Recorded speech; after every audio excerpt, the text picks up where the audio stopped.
Hello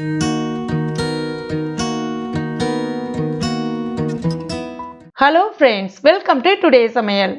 இன்னைக்கு நம்ம today சமையலில் இன்ஸ்டண்ட்டாக பஞ்சு போல சுவையான ஊத்தாப்பம், கூடவே அதற்கு இணையான ஒரு சுவையான சட்னி எப்படி செய்யலான்னு தான் பார்க்க போகிறோம்.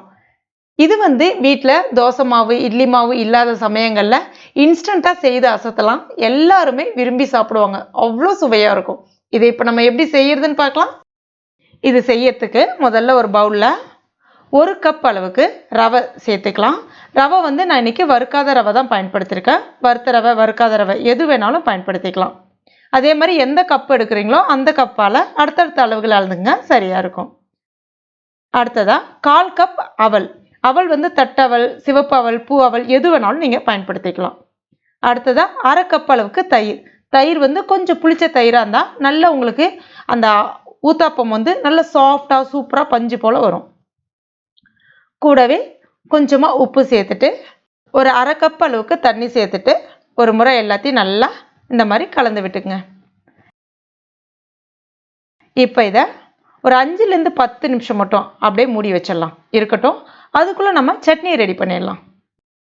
சட்னி ரெடி பண்ணுறதுக்கு ஒரு பேனில் 1 டீஸ்பூன் எண்ணெய் சேர்த்துருக்கேன். கூடவே 5 பச்சை மிளகாவை உடச்சி விட்டு சேர்த்துருக்கேன். இதில் காரம் கொஞ்சம் அதிகமாக இருந்தால் தான் நல்லாயிருக்கும் இந்த சட்னி, அதுக்கு தகுந்த மாதிரி பார்த்துக்குங்க.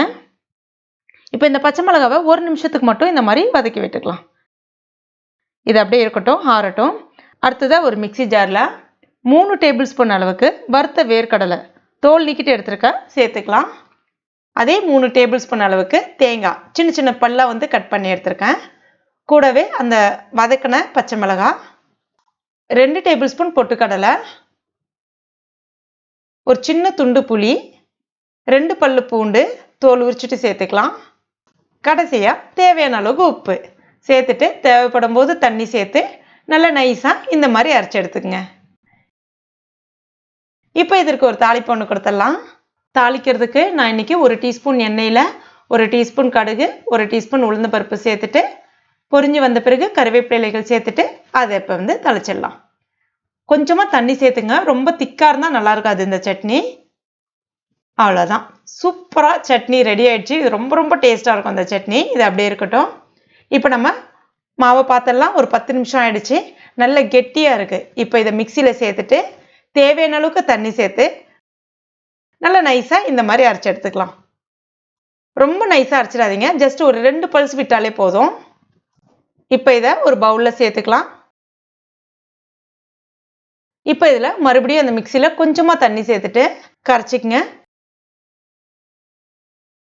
இந்த பதத்துக்கு ரொம்ப தண்ணியாக இருந்துடக்கூடாது, ஓரளவுக்கு இந்த பதத்துக்கு இருக்கிற மாதிரி பார்த்துங்க.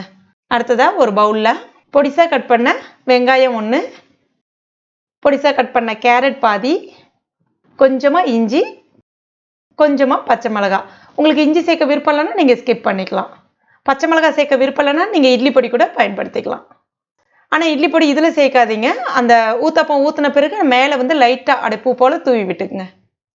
கொஞ்சமாக கருவேப்பிலை இலைகள், கொஞ்சமாக கொத்தமல்லி இலைகள், கடைசியாக கொஞ்சமாக உப்பு சேர்த்துட்டு ஒரு முறை கலந்து விட்டுட்டு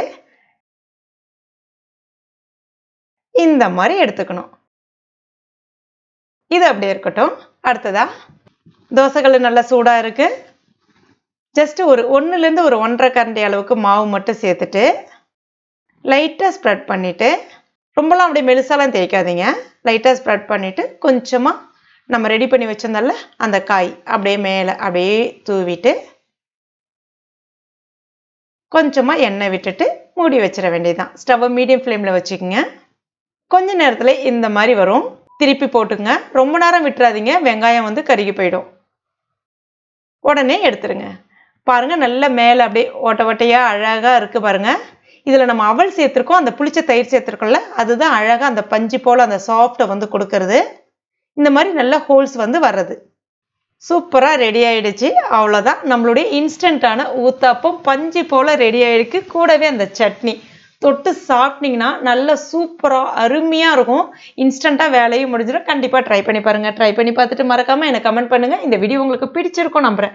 பிடிச்சிருந்தனா லைக் பண்ணுங்கள். உங்கள் நண்பர்கள் மற்றும் ஃபேமிலி மெம்பர்ஸ் கூட மறக்காமல் ஷேர் பண்ணுங்க.